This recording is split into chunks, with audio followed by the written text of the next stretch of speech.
Bom dia, boa tarde, boa noite. Estamos aqui então para mais uma aula de Fundamentos da Informática.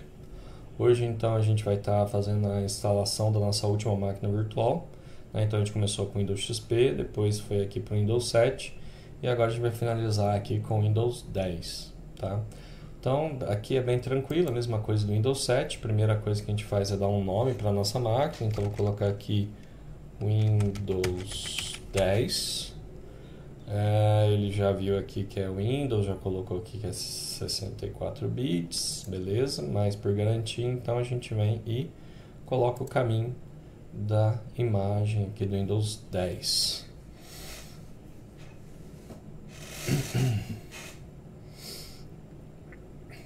Aqui então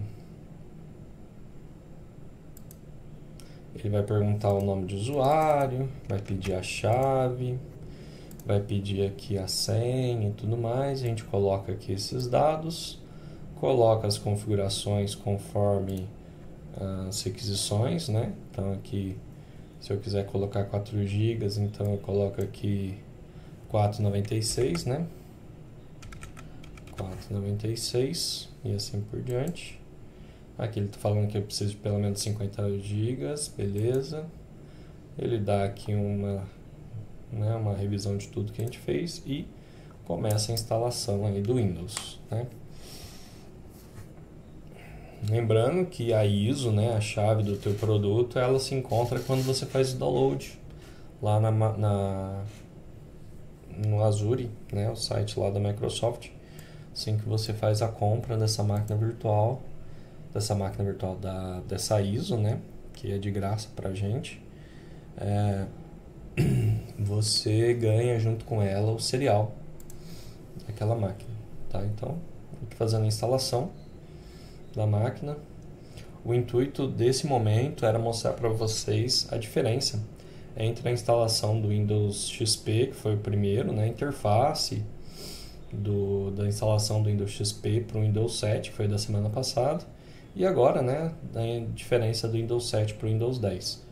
Vocês vão perceber que a cada versão nova do Windows, a Microsoft toma um cuidado maior para deixar bem intuitivo as etapas de instalação.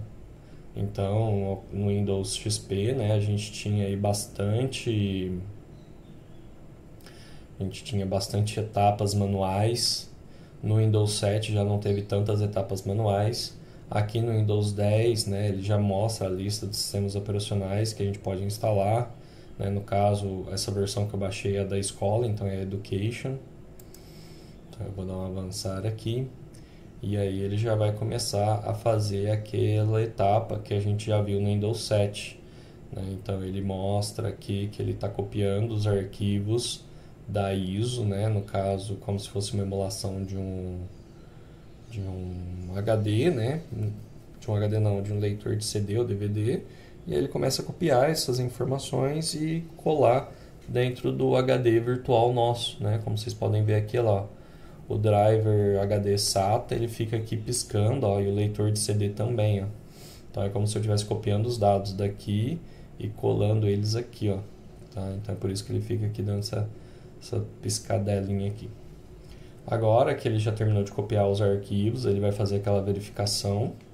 Lembrando que essa é uma etapa que acaba demorando um pouco, né? Ele confere se todos os arquivos foram copiados corretamente, se todos eles estão funcionais, né? Então ele faz aí vários testes para ter certeza. Desculpa. Para ter certeza que esses arquivos estão íntegros, sem estar corrompidos nem nada do gênero. E assim que terminar essa preparação aí da instalação, ele já começa a instalar o sistema operacional do Windows 10, tá? Uma coisa que eu não sei se eu mostrei para vocês lá na hora que a gente estava criando a máquina virtual, que ele pede o usuário, pede o serial, né? Então, o que acontece? O VirtualBox ele já entende que aquela versão do sistema operacional pede algumas informações, e aí ou ele deixa padrão, porque você viu que a gente não criou um usuário, a gente não criou uma senha, já estava digitado aí no VirtualBox. Então, ou ele cria um padrão, ou ele pergunta pra gente, né? No caso, ele faz praticamente as duas coisas, né? Ele deixa um padrão e mostra pra gente aonde estão esses dados, que se a gente quiser editar eles, a gente edita. Por quê? Porque na hora da instalação, assim que a máquina pedir o nome de usuário, o VirtualBox já tem ele guardado na memória. Então, no lugar de aparecer a tela pedindo usuário, pedindo a senha, pedindo domínio, pedindo serial e tudo mais, o VirtualBox ele já guarda essas informações para a gente, e aí a gente já começa a instalação do Windows já com essas configurações básicas, tá? Então essa que é a diferença aí deles. Se você não quiser essa parte automatizada na hora da instalação, você coloca a opção de modo expert, porque aí ele deixa você seguir as etapas de instalação do jeito que seria o normal, né, de uma instalação aí do Windows. Então, tá vendo? Ele já começou a instalar os recursos. Agora ele vai instalar as atualizações, né, que dentro da própria ISO, nesse caso, né, ele já tem algumas atualizações do Windows. Se a gente buscar aí no site da Microsoft, a gente vê qual é o Service Pack, né, que a gente chama isso, que é o pacote de atualização que está naquela versão do Windows. Então a gente sempre tem que deixar o nosso Windows atualizado, principalmente quando sai um Service Pack, porque esse pack, né, esse pacote de serviços, quando sai é porque realmente tem uma necessidade muito grande para o sistema. Então, o ideal, assim, né, que a gente sempre recomenda é assim, atualizações do Windows, atualização automática, o ideal é a gente esperar pelo menos uma semana para instalar as nossas atualizações. Por quê? Porque normalmente quando sai uma atualização do Windows, né, a Microsoft tem muito dessa cultura de que ela lança uma atualização para o sistema operacional dela para resolver alguns problemas, só que ela não faz todos os testes para ver se realmente aquela versão está correta.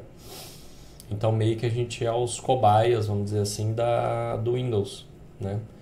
Então ele meio que corrige via programação esses problemas, só que quem realmente faz o pente fino para ver se todas as funcionalidades estão ok é nós usuários. Então sempre que dá aquela tela azul no Windows, na verdade o que o teu sistema está fazendo é que ele está pegando um log do teu sistema de todas as ações que você fez até gerar aquele erro e manda essas ações para a Microsoft.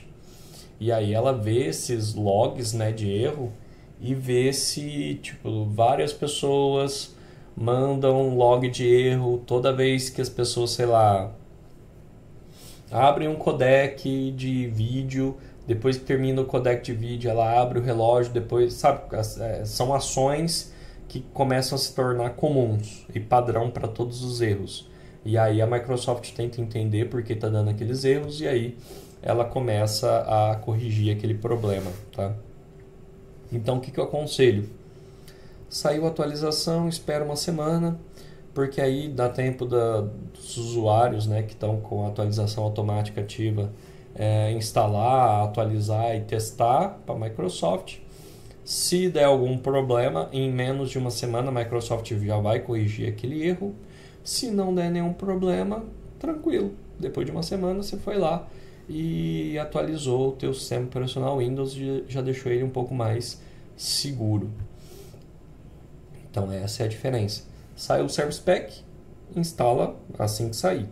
Porque realmente o Service Pack é um pacote de serviços que realmente é necessário para o Windows. Sem ele, você vai estar deixando várias brechas naquele sistema operacional. Agora, a atualização, isso aí espera um pouquinho, né? Espera aí pelo menos uma semana para as pessoas testarem, instalar, e aí se tiver tudo ok, aí você instala aquela atualização na tua máquina, tá? Não tenha pressa na hora de instalar isso. Falando aqui, né, acabei não não falando, né? Como vocês viram, o Windows terminou de instalar e ele reiniciou, né? E aí foi menos de 10 minutos, agora que estou dando 10 minutos de vídeo. Então, até que é uma versão bem leve, né, do Windows. Aqui provavelmente ele deve estar pegando as configurações e preparando a instalação já. Aí eu não sei se por causa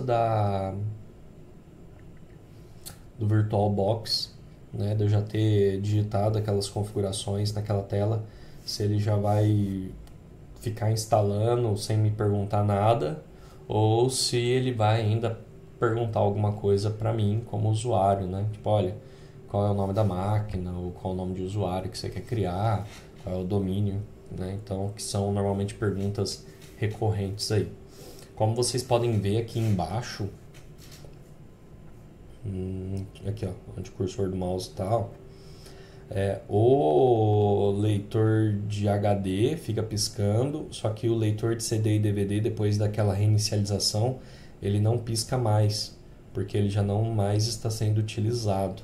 Tá? Nesse momento, seria até como se eu já tivesse tirado a imagem, né, o CD ou DVD do leitor.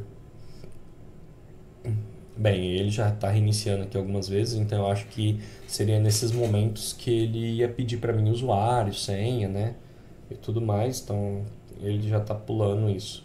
Ele acaba pegando também fuso horário, né? Então o VirtualBox ele facilita muito a instalação de máquinas virtuais, até porque assim, a ideia do VirtualBox, né, é que se a pessoa quiser, ela clica naquele modo experiente e ela vai instalando, configurando, né, do jeito que ela quer, pedaço por pedaço.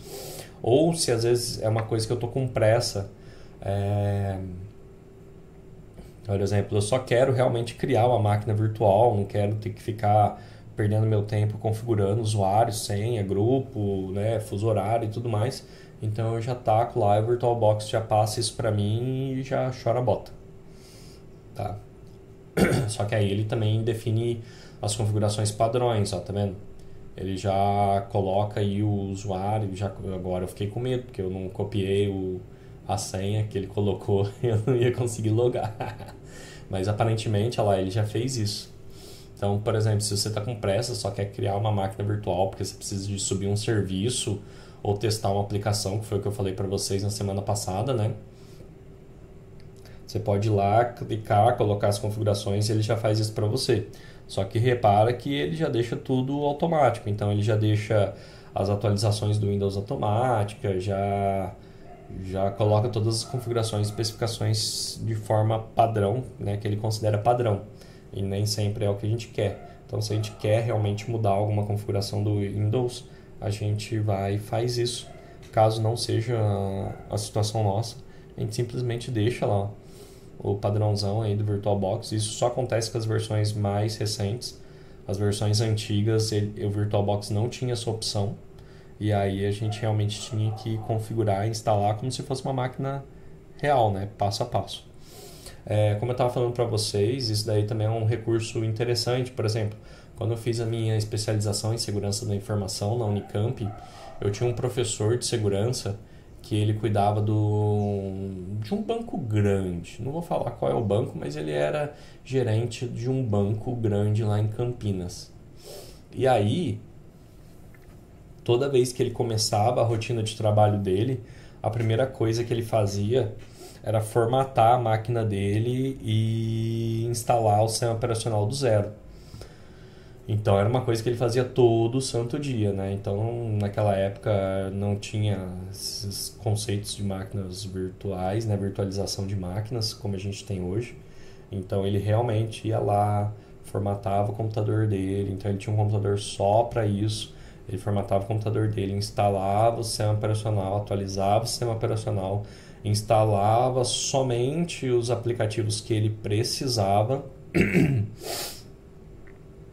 executava a ação que ele queria no banco, desligava a máquina, tirava o cabo de rede da máquina, porque tem algumas situações, né, dependendo do malware que você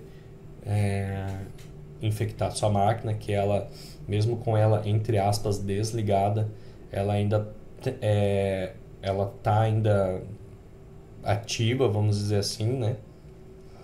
Então são algumas coisas que a gente tem que tomar aí um certo cuidado, e ele era bem louco nesse ponto, né? Então ele tinha uma máquina só para uso pessoal dele, onde que ele usava aí para as coisas que tipo, eu quero navegar na internet. Então ele tinha uma máquina física só para ele navegar na internet. Eu quero, sei lá, fazer coisas da empresa. Aí ele tinha uma outra máquina só para fazer as coisas da empresa. Eu tenho que transmitir os dados da empresa para a internet. Aí era essa máquina que ele formatava ela todo dia, instalava só as coisas que precisava e fazia o que tinha que fazer, e já desligava e tirava ela da internet. Então ele era louco nesse ponto, né? Ele realmente aí tinha não vou falar um parafuso solto, mas era uma forma diferente de pensar, né? Oh, meu Deus do céu. E aqui, como a gente pode ver, em menos de 15 minutos a máquina já está aqui configurada, instalada, toda certinha aí para a gente poder trabalhar. Algumas características aí que a gente tem aí nessa máquina, eu vou estar deixando para falar aí no próximo vídeo, tá? Então essa daí, primeira de 15 minutos, foi para a gente mostrar a instalação do Windows 10, e aí depois eu vou mostrar agora as ferramentas do sistema operacional.